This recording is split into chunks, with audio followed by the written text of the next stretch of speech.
Hola, hola. Voy a ir presentándome nuevamente y presentando este espacio. Mi nombre es Soledad Davis, fundadora y directora de este espacio psicosemática.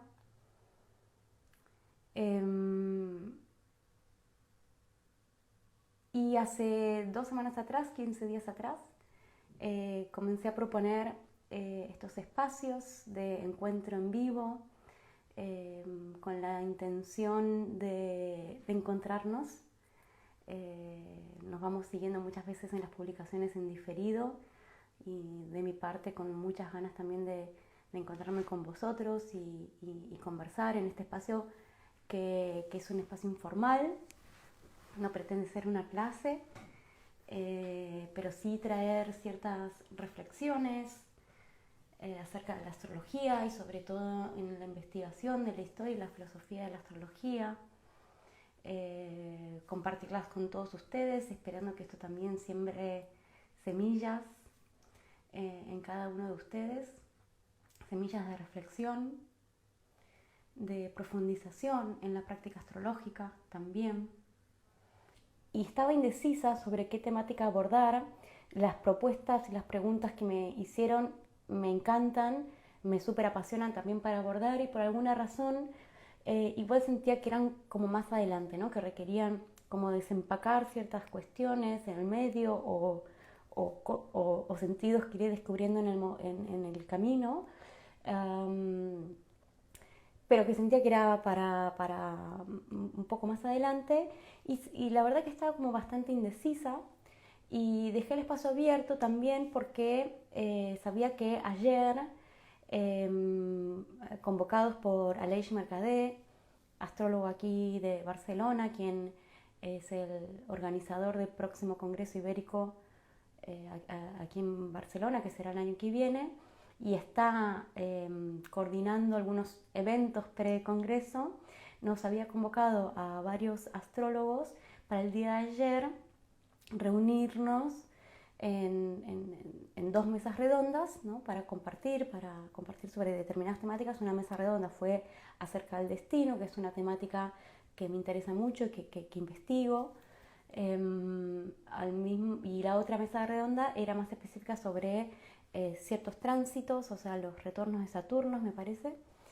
Yo participé en la primera, por lo cual me gustaría, en principio, compartir también con ustedes un poco lo que yo estuve compartiendo y amplificar algunas cuestiones de eso, algunos temas que en este contexto quizás no se pudo, y que me gustaría aprovechar este espacio para hacerlo, al mismo tiempo que, bueno, subrayar también y, y ampliar otros de los comentarios ahí durante el encuentro. Y bueno, entonces, para ir arrancando, luego ya me van dejando sus preguntas, ahora en vivo o por diferido. Yo lo que empecé a compartir en relación al destino y hasta las percepciones del destino, que ponía cierto el contexto de que quizás en la astrología contemporánea hay distintas afirmaciones respecto al destino que están asociadas a determinada perspectiva o práctica astrológica, eh, ya sean perspectivas más tradicionales o modernas, y, y yo creo que muchas de esa disputa, y sobre todo ligado al destino, está mayormente basado en malos entendidos por parte de posturas, posiciones arraigadas, o por falta de información, por lo que sea. Es una discusión que se basa en un malentendido, y para abordar esto a mí me pareció muy útil eh, traer una imagen que han utilizado en la filosofía antigua tanto los filósofos estoicos como los neoplatónicos, que si bien la utilizan diferente, eh, me parecía muy útil para abordar esta temática, no solamente en cuanto a estas discusiones que decía recién, sino porque ambas presentan cierto linaje o cierta perspectiva ciertas perspectivas que se han mantenido en la historia y que las podemos también descubrir que siguen vivas en la actualidad. Y esta imagen, primero también poner en contexto que los estoicos se refiere a una corriente filosófica de alrededor del siglo III antes de la era común, y los neoplatónicos de una corriente filosófica del siglo III de la era común. O sea, que estamos hablando en el medio de unos 500 años, ¿no? Esto también me gusta también enfatizarlo, ciertas márgenes de tiempo, y que en esos márgenes de tiempo también pasan cosas. Se siguen pasando cosas, y que por supuesto dentro de los mismos estoicos o posturas filosóficas como los estoicos o los neoplatónicos que estoy nombrando ahora, dentro de esas mismas corrientes también ellos mismos van a hacer distintos tipos de planteamientos, ¿no? Hoy, pero a nivel general quiero traerlo de manera útil, por eso esto no pretende ser una clase, pero sí ciertos contextos necesarios para abordar esta temática. Y lo que quiero traer es una imagen, una metáfora que les decía que ambos utilizan, aunque de distintas maneras, que es la imagen del teatro, ¿no? Entonces ayer compartía esto, ¿no? La imagen del teatro, que si bien los estoicos la van a aplicar más para desarrollar ciertas ideas cosmológicas y éticas, en particular Plotino, que se lo considera el padre del neoplatonismo, la va a aplicar muy directamente al desarrollo respecto a la providencia del destino, ¿no? Y esto tiene que ver con una idea del teatro, en tanto que el actor, el individuo, le es dado un papel a interpretar, ¿no? En donde se asocia al actor con el individuo, con la persona, y al dramaturgo, ¿no? Con el destino, ¿no? Con la providencia, en donde ese drama, que es la vida, tiene un ordenamiento, ¿no? Es un conjunto ligado al logos, ¿no? Tiene un ordenamiento, ¿no? Es racional en ese sentido. Entonces ya esta distinción, ¿no? El destino como la providencia, como el autor, y el individuo como actor, vuelvo a decirlo, destino ligado al autor, al dramaturgo, y al individuo como el actor, en el cual el autor, el dramaturgo, le concede un papel al actor, ¿no? El individuo se le es dado un papel a interpretar, ¿no? Y en ese sentido se considera que hay un determinismo, ¿no? Hay un papel determinado a ser actuado, a ser interpretado. Aquí también quiero hacer una aclaración, que todas las perspectivas del destino que se han desarrollado, sobre todo en la filosofía antigua, no pueden estar desligadas de una metafísica del alma, ¿no? Ellos desarrollan una metafísica del alma humana y del alma del mundo, a partir dentro de la cual tienen una perspectiva respecto al destino. Y acá va a estar la diferencia crucial y fundamental entre los estoicos y los neoplatónicos. Vamos a ir hacia ello. Pero vuelvo entonces a la imagen y a la metáfora del teatro y del actor, ¿no? Porque si bien este papel es dado al actor, y es un papel determinado, el cual tiene que actuar, lo que proponen tanto los estoicos como los neoplatónicos, digamos, los neoplatónicos en este desarrollo respecto a la providencia que hace Plotino, tiene influencias estoicas. El papel que es dado, la libertad del sujeto, va a residir en cómo interprete ese papel. Es decir, la libertad está ligada a una actitud interna respecto al papel que se le es dado, respecto a los acontecimientos de la vida. La libertad no se trata de hacer lo que yo quiero, como en un sentido de un futuro abierto y un destino abierto, sino que siempre dentro de del marco de una obra determinada, en donde la libertad, de nuevo, va a residir en la actitud del sujeto respecto a los acontecimientos externos. Ahí reside su libertad, en aquello en donde tiene jurisdicción, en aquello la libertad sucede, en aquello en donde el individuo tiene control, es decir, en lo interno. ¿Sí? En esta diferencia que les decía que va a haber entre estas dos posturas filosóficas, las estoicas y las neoplatónicas, es que los neoplatónicos, a diferencia de los estoicos, van a considerar una dimensión trascendente del cosmos. Los estoicos, en su mirada más monista, no consideraban una dimensión trascendente. Los neoplatónicos sí, y de hecho, dentro de esta misma metáfora, van a distinguir el papel, la máscara del actor, respecto a el ser profundo, podríamos decir, ¿no? Esta distinción entre máscara y la naturaleza profunda del ser, ¿no?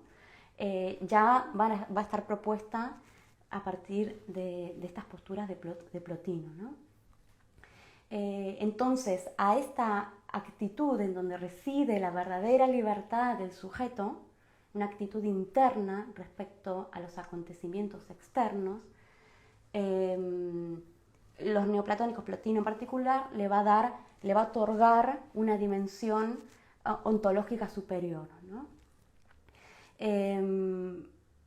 Y esta imagen también es útil porque va a plantear justamente esto que a nivel muy vulgar, muy popular, va a plantear como dos perspectivas respecto al destino que siguen vivas, yo creo, al día de hoy, que tiene que ver con una actitud, podríamos decir, pasiva respecto al destino, en donde se trata de aceptar el destino y en todo caso mi voluntad va a residir en aquello ante lo cual tengo jurisdicción, que es mi interioridad, ¿no? Cómo gestiono, cómo administro aquello que me pasa con los acontecimientos de lo externo. Porque esta actitud interna va a estar ligada justamente a no ser perturbado de alguna manera, vivir con cierto desapego, es un desapego estoico, ¿no? Respecto a las pasiones de la carne, ¿no? Que hoy en el lenguaje actual podríamos decir trabajar la sombra y trascender la sombra, ¿no? Trascender el cuerpo tiene que ver con no estar identificado con las sensaciones del cuerpo y los pensamientos, no solamente los pensamientos, sino también las sensaciones corporales, y poder mantener una actitud desapegada, digamos, respecto a eso. Esta es la distinción que decía que Plotino va a dar, le va a otorgar una dimensión ontológica superior. Además, los neoplatónicos, como su cosmovisión considera una dimensión trascendente de la realidad, es decir, una realidad objetivamente independiente de la realidad material al mismo tiempo que conectada a esta, va a proponer una idea más participativa respecto al destino, ¿no? En donde no solamente este ordenamiento providencial causa, ¿no? en este registro de el papel que a uno le es dado a interpretar,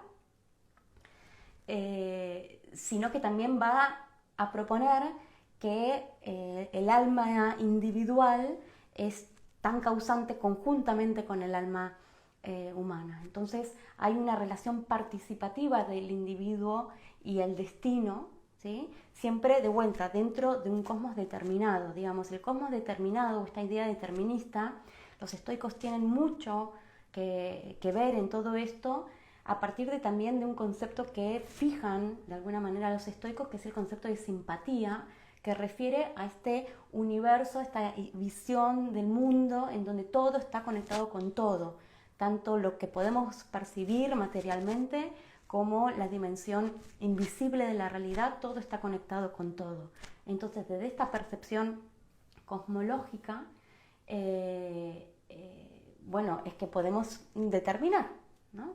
Entonces, como para resumir esta primera cuestión, trayendo esta imagen, ¿no?, del teatro y cómo ha sido abordada por estas dos corrientes filosóficas,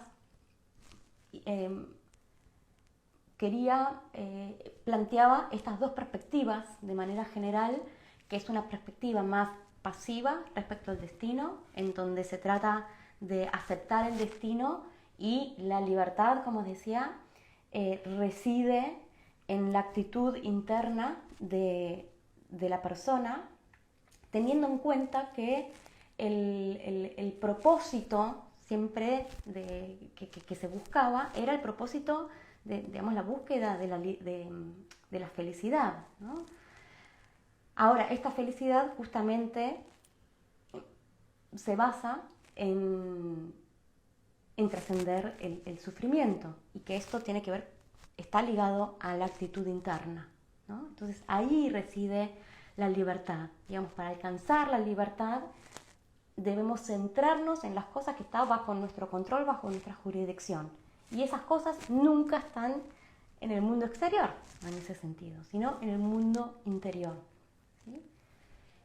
Y por otro lado, esta perspectiva participativa, que sí considera cierto negociamiento, ¿sí?, respecto al destino, siempre dentro de una obra determinada, ¿no?, de un cosmos determinado.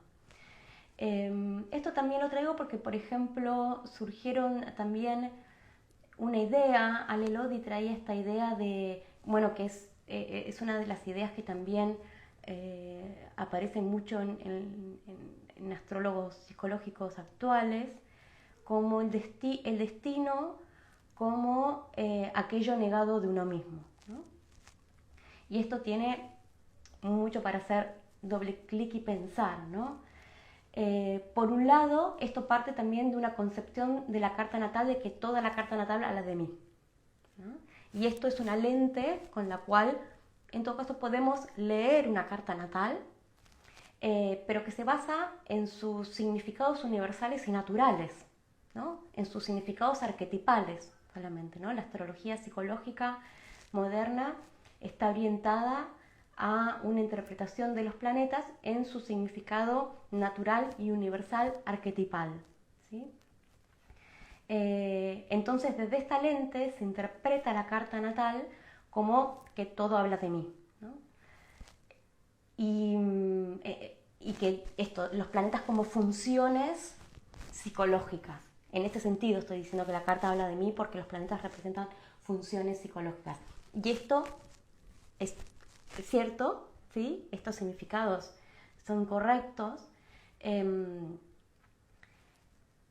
pero también están los significados particulares, en donde esos planetas también significan otras personas y otras cosas, y en donde se considera a la persona como participante de ese sistema, ¿no? El sistema habla de muchas otras cosas también, ¿no?, de todo nuestro entorno, ¿no?, de nuestro cosmos particular. Entonces, bueno, entender que esa idea, desde qué contexto surge, y por tanto no es general, ¿sí?, ni mucho menos absoluta. Pero que al mismo tiempo, dentro de esa idea aparecía como esta cuestión de si uno como héroe y creador de su propio destino, ¿no?, en el sentido de construir su propio propósito, ¿no? Y esta es una pregunta que muchas veces surge como pregunta también en una consulta de carta natal, cuál es mi propósito, ¿no? Entonces, a partir de esto quería recordar esta idea de que el propósito, sobre todo en la filosofía antigua, tenía que ver con ser felices, pero es importante entender a qué nos referimos con esa búsqueda de bienestar, ¿sí? Que tiene que ver con cómo interpretamos ese papel determinado que se nos ha sido dado, ¿no? Y acá también traía, digamos, cierto juego respecto al destino y a lo que se nos es dado, en donde ayer, bueno, era un encuentro entre astrólogos y todos los participantes ahí. Doy por hecho de que todos están interesados en la astrología y a todos nos gusta la astrología. Y también extiendo las preguntas a todos ustedes que están ahora conectados y quienes vean también video en diferido. ¿Quién de ustedes ha elegido que les guste la astrología? ¿Ustedes han elegido que les guste la astrología? Yo no elegí que me guste la astrología, es algo que acontece, es algo que me aconteció. Entonces, la libertad, ¿no? Está en la voluntad de la autogestión interna respecto a aquello que acontece, ¿no? Entonces, el fin, el propósito, no está orientado a objetos exteriores en este sentido, ¿sí? Sino hacia una actitud interna. Se encuentra en la disposición de la persona respecto a estos eventos externos, ¿sí? Entonces aquí era la propuesta, así arrancaba, digamos, lo que compartí ayer en esta mesa redonda. Y a partir de allí, una de las cuestiones que surgieron, ya también ligado a la práctica astrológica, fue la cuestión de entonces si el destino se puede predecir o no. Y la cuestión ética respecto a esto, es decir, lo que puedo yo leer en la carta, hasta qué punto hay que compartirlo, ¿no? Cómo se comparte. Y acá de vuelta hay mucho para tirar del hilo, pero poco a poco lo iremos haciendo como lo estamos haciendo ahora, en donde vamos abordando diferentes perspectivas sobre estas temáticas. Y lo que me gustaría, decía, abordar ahora es una cuestión hermenéutica, es decir, cómo uno interpreta el símbolo, ¿no? Porque esto es importante, es una de mis temáticas que más me apasionan, la cuestión hermenéutica del símbolo. Pronto voy a compartir algún vídeo y seguramente estaremos hablando de eso. Es lo que estuve también hablando en la Universidad de Gales la semana pasada, que tiene que ver con un método de investigación muy utilizado sobre todo en la exégesis cristiana del medioevo, pero utilizar ese mapa aplicado al símbolo astrológico, ¿no? Entonces la cuestión hermenéutica de la astrología, digamos, es decir, cómo uno interpreta, ¿no? Porque aquí aparecía, por ejemplo, Aleix, que también tiene un vídeo que publicó de una conferencia de un congreso de astrología, en donde él afirma contundentemente que la astrología no puede predecir eventos precisos, ¿no? La astrología, yo ya considero, siempre es predictiva, ¿no? No importa qué astrología hagas, ¿sí? Cuando vemos una carta, sobre todo estoy hablando de carta natal, ¿no? Vemos una carta natal, ya preveemos algo, ¿no? Pero esto ya más ligado a una interpretación más precisa, ¿no? De un evento preciso, ¿no? Y él niega esta cuestión. Y acá me parece importante cierta distinción. Desde el contexto, como decía, de la astrología psicológica moderna, que está más ligada al uso de significadores naturales y universales y arquetipales, claro, no, lo arquetipal es más impreciso, ¿no? Porque se enfatizaba esta cuestión de que el símbolo y el arquetipo es multivalente, ¿no? Es decir, que una misma cualidad planetaria tiene múltiples expresiones, ¿no? Siempre dentro de la misma cualidad determinada. Siempre una cualidad determinada tiene múltiples expresiones, sí, ¿no? Entonces, desde esa hermenéutica, de esa manera de interpretar arquetipalmente, claro, no podemos predecir eventos precisos. Entonces, dentro de ese contexto, esa afirmación es correcta. No es general, no es absoluta. No es que la astrología, esto o lo otro. Dentro de ese contexto, ¿sí? De vuelta, la astrología no es capaz de predecir eventos precisos, ¿sí? En ese contexto está bien, no es su expertise, ¿sí? Y en este sentido, la astrología psicológica moderna es que, digo que está orientada hacia lo universal.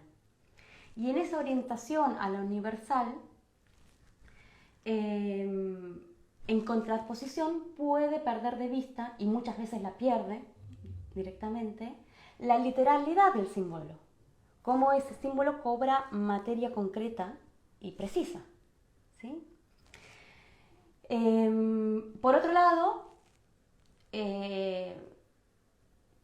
tenemos la postura de los astrólogos que dicen, sí, la astrología puede predecir y predice eventos concretos, y de hecho esto es cierto, hay astrólogos que con pericia técnica justamente predicen eventos concretos. Después están la postura antiastrológica y dice, bueno, pero también se equivocan. Sí, también, porque hay una cuestión hermenéutica humana en el medio, ¿no? Pero enfocémonos en la parte que sí predice eventos concretos, es decir, sí, los puede predecir. Y esto se basa en que la técnica, en la utilización de técnica, no solamente en una interpretación arquetipal de los planetas, sino de técnica astrológica, divide más el tiempo, entonces lo hace más preciso. Entonces, al hacer más preciso la cualidad del tiempo del cual los arquetipos planetarios administran, esa imagen se refina, se destila, la hace más precisa y materializa el símbolo, lo literaliza. Además, las técnicas astrológicas tradicionales lo que van a estar más enfocados justamente es a cierta objetividad respecto a la interpretación del símbolo y ligado más a los hechos externos. Digamos, es muy común escuchar a los astrólogos tradicionales decir que ellos traducen, ¿no? Y fíjense que ya en el mismo lenguaje se está hablando de cierta literalidad, ¿no? Como si el astrólogo no tiene nada que ver ahí, ¿no?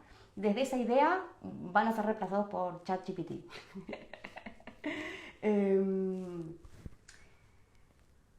Pero entonces vuelvo, ¿no? Entonces está esta orientación más ligada a esta otra orientación más ligada a lo literal, a lo material y al objetivo, en contraposición a una interpretación más ligada hacia lo universal, arquetipal, ¿sí?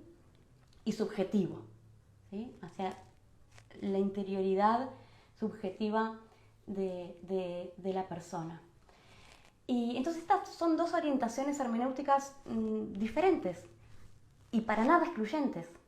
De hecho, desde mi perspectiva, creo que ambas posturas encarnan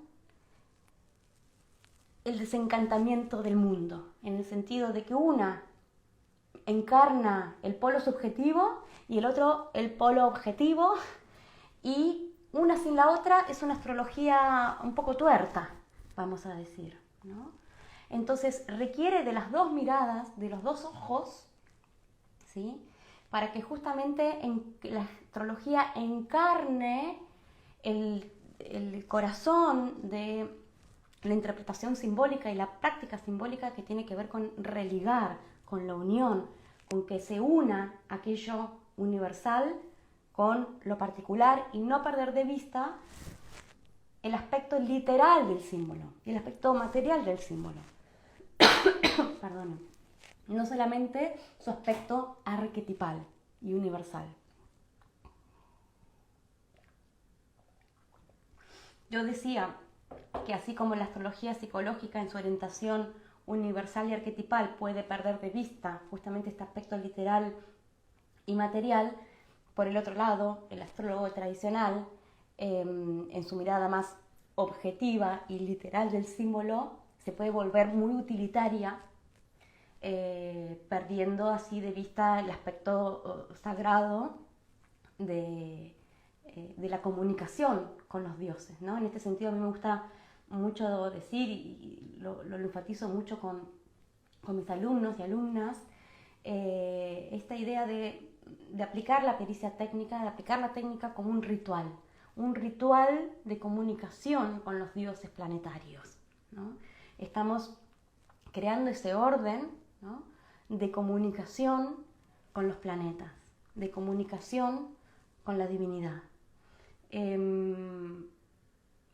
Y ahí la técnica también nos ayuda a refinar los mensajes, a refinar esa comunicación, ¿no? Con esto no estoy diciendo que uno tiene que saber todas las técnicas de los milenios del desarrollo de la astrología. Cada uno irá encontrando con cuáles aplicar, cuáles no, pero sí estas cuestiones del refinamiento. Y aquí también, y esto es algo que también enfatiza Plotino en su abordaje respecto al destino, es que no, dice, ¿no?, como que no confundir, hablando de la prognosis, de la predicción, ¿no?, en donde cuando estamos hablando de prognosis y de predicción, estamos en una dimensión temporal, en una interpretación dentro del tiempo, ¿no? Entonces es importante no confundir la prognosis con la gnosis. La gnosis, que es conocimiento divino, está más allá del tiempo, ¿sí? Entonces son dos cosas diferentes, ¿no? Y está también la distinción que vamos a encontrar entre la prognosis y, digamos, la predicción en la astrología, y la adivinación, en el sentido de que la adivinación contiene un aspecto receptivo, ¿sí?, en esa hermenéutica, en esa forma de interpretar, considera un aspecto receptivo en la interpretación, no es una mera traducción que hace el astrólogo, ¿no? Entonces, esta distinción. Pasar con un poco en claro, de vuelta, algunas de las cuestiones que estuve abordando hoy, que tiene que ver con que la libertad reside en la actitud interna del individuo, no en hacer lo que uno quiere. Que a partir de esta distinción, desde que lo traigo de la perspectiva estoica y neoplatónica,